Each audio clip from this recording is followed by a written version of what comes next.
అన్న నమస్తే. నమస్తే అన్న. ఏం పేరు? నా పేరు క్రాంతి అన్న. క్రాంతి గారు. ఏం చేస్తుంటారు క్రాంతి గారు? నేను అడ్వకేట్. అడ్వకేట్. ఓకే.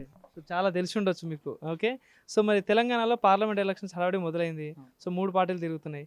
సో ప్రధానంగా చేవెళ్లలో చూసుకుంటే మరి ఇక్కడ ఎవరికి ఛాన్సెస్ ఉన్నాయి గెలవడానికి? ప్రధానంగా రంజిత్ రెడ్డి గారికి ఉంటాయండి. రంజిత్ రెడ్డి గారు, కాంగ్రెస్ పార్టీ. కాంగ్రెస్ పార్టీ. ఎందుకన్నా అట్లా?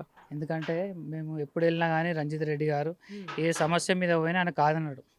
మేము ఏది వెళ్ళినా కానీ ఆ పని చేస్తున్నాం. మాకు పెండింగ్ డ్రైనేజ్ ఉండే ఒకటి, సార్ డ్రైనేజ్ వర్క్ అయిపోయింది అంటే దాన్ని ఇమీడియట్గా వర్క్ చేయించింది. ఓకే. కానీ ప్రధానంగా చూసుకుంటే అందరూ ఎంపీ ఎలక్షన్స్ అనేసి బీజేపీ అని కొందరు యువత కానీ అంటే చదువుకున్న వాళ్ళు కానీ బీజేపీ అంటున్నారు. సో మరి ఎందుకు అంటారు? ఎట్లా ఇప్పుడు ఏమైనా బీజేపీకి అని ఛాన్స్ ఉంటుందా? అంటే క్యాండిడేట్ని బట్టి ఉంటుంది కదా. ఇప్పుడు మాకు ఫేవర్లో అయితే రంజిత్ రెడ్డి సార్ ఉన్నాడు. మేము ఏది అడిగినా ఆయన కాదన్నాడు కాబట్టి మేము 100% ఆయనకి ఛాన్స్ ఇస్తాం సార్, ఓటేస్తాం. మరి ఇంతకుముందు కూడా గత 5 సంవత్సరాలుగా రంజిత్ రెడ్డి గారు పాలించారు. ఇది చేవెళ్ళ ఎంపీగా వ్యవహరించారు. ఇంతకుముందేమో కొండా విశ్వేశ్వరరెడ్డి ఉండేది. సో మరి ఎట్లా అనిపించింది డిఫరెన్స్? ఆయన వచ్చినంత వరకే కొంచెం పనులన్నీ అయినాయి. అంతకుముందు అయితే ఇంకా అధ్వానం ఉండే.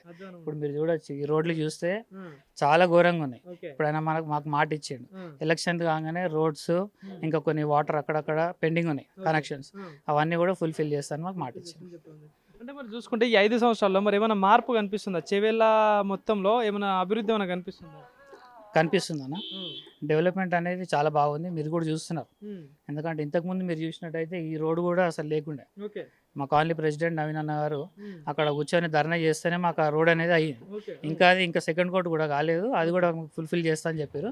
ఆ మున్సిపల్ ఆఫీస్ కూడా ఒకటి కంప్లీట్ అయితే ఆ రోడ్ కూడా అవుతుందని మేము అనుకుంటున్నాము. ప్రజలకు అందుబాటులో ఉంటాడు అన్న మరి రంజిత్ రెడ్డి? 100% ఉంటాడు అన్న. ఎప్పుడు వెళ్ళినా కానీ మాకు అపాయింట్మెంట్ ఇస్తాడు, 100% మాకు సహకరిస్తాడు.